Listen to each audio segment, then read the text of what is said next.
Good morning. I'm harleysch from the LaRouche organization with your daily video update for May 16th, 2024.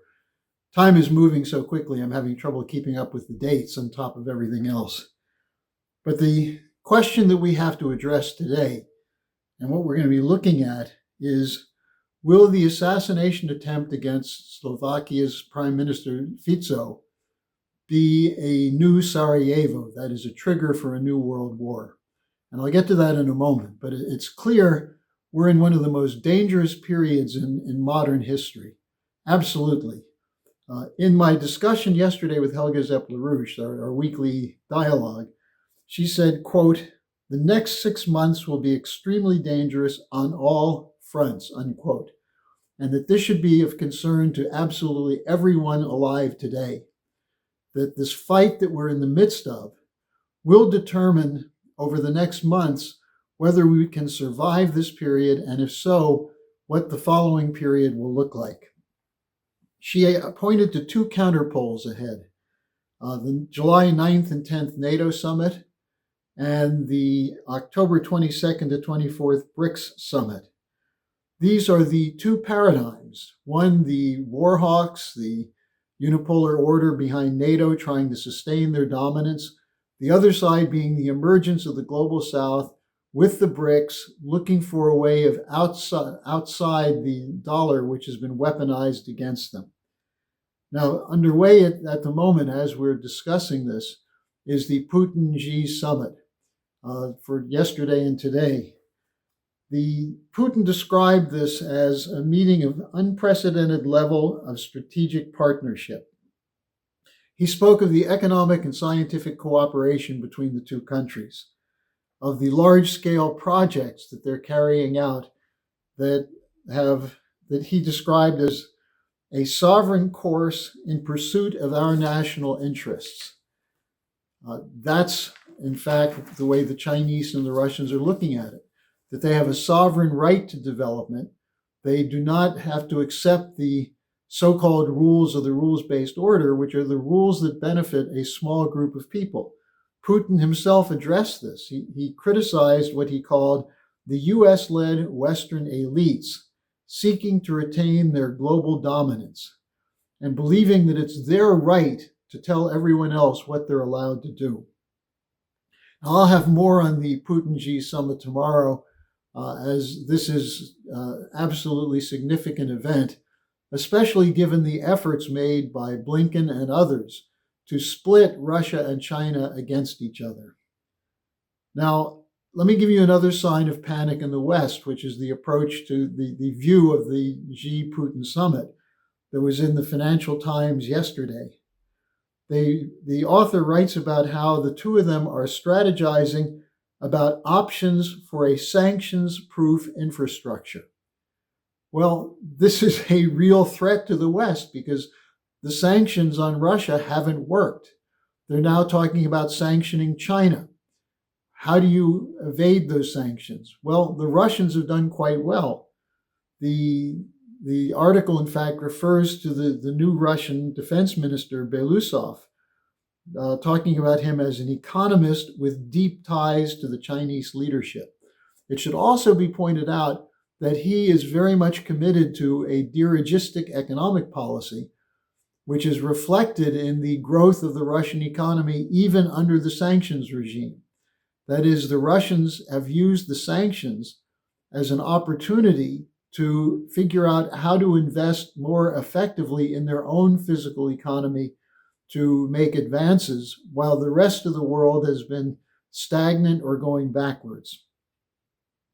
The readers of the the Financial Times are well aware that Russia's economy has been growing and advancing, while the Western economies are floundering.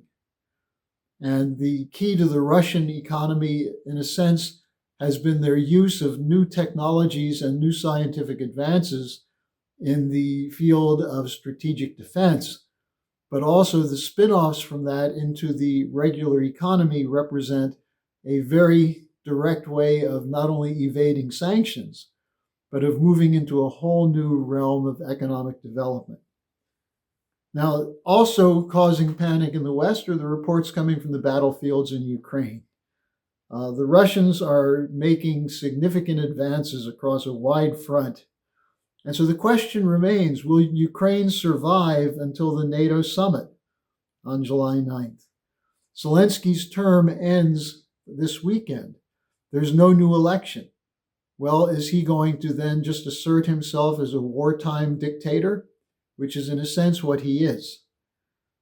Now, it's interesting that Blinken, who runs around the world talking about democracy, said, don't worry, it's okay if they don't have elections in Ukraine. Well, why is that okay there? That's the point about the rules-based order. It's the rules that Washington imposes for their benefit and not for the benefit of other nations. That's not the basis of international law. That's the basis of a global dictatorship. Now, another source of Western angst is the isolation of Israel. Netanyahu has made it clear he's going to continue with his invasion of Rafah, which means that the people trapped there, who were actually pushed into the southern part of Gaza by the Israeli offensive, have no place to go, and they're going to be subject to relentless bombardment and attacks, while Netanyahu claims this is to wipe out Hamas. But the effects so far have been to have a broad collective punishment of the Palestinian people, which is a violation of international law.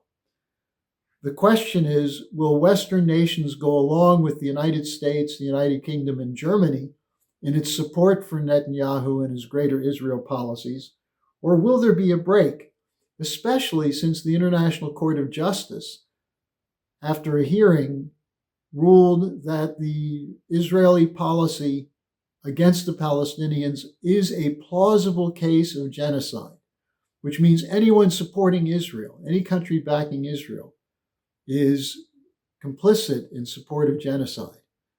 Now, you might say, is that an anti-Semitic statement? Well, according to most of the political leadership in the United States, it is, which just shows how detached from reality they are. And there's growing support for a Palestinian state. Will that be held back by the United States and the United Kingdom? Now, as we started this discussion, it's clear the oligarchy will fight back, which is why it's so dangerous. One of the areas of a fight back is the Maidan-style counter-revolution underway in Georgia, the former Soviet republic, where they're demonstrating, they're whipping up crowds against a Foreign Agents Registration Act, which says that NGOs and others getting money from other countries have to register. The EU is saying they can't allow Georgia into the European Union if they have that rule. Well, the European Union has that rule. They have a stricter requirement for registration of so-called foreign agents than the Georgian law. Again, a rules-based order applies only when they want it to. And that's why the West is losing all credibility. Now, of course, the other example of fight back was the assassination attempt against the Slovakian Prime Minister, Robert Fico. Now, it's not yet clear all the circumstances of this. There's an investigation underway. But what is clear is who opposed him, that he was seen by the European Union and NATO as an enemy, and they conducted an all-out campaign to smear and slander him. And the reason for that is he called for an end to the war in Ukraine. He cut off weapons flows from Slovakia to Ukraine. And when they tried to defeat his party in the last election, the man who was elected president, who works with Fico, was an ally. And so the situation has turned in Slovakia. And they now talk about Slovakia and Hungary as two Putin operations in Europe. Now, not surprisingly, Fico is on the Ukraine Center for Countering Disinformation, the CCD list, when it was made public in July 2022. By the way, at the top of that list is Helga Zepp-LaRouche, and I'm on that list as Putin propagandists or Kremlin propagandists. So the idea that we reported at the time is that this was a hit list. And now we see again, was it the long arm of Ukraine? Well, we don't know, but it's probably not coincidental that he was put on this list by a NATO-sponsored operation called the Center for Combating Disinformation in Ukraine, which is really run out of Brussels and out of NATO. So we'll have more on all these stories tomorrow. It's Friday, so I'll be taking your questions, and you can send them to me at harleysch@gmail.com. And also, I'll be posting in the description section the link to my dialogue yesterday with Helga Zepp-LaRouche. So get busy, do some organizing, sign up for our special offer of a free 1-month subscription to the EIR Daily News, and send me your questions and comments for tomorrow.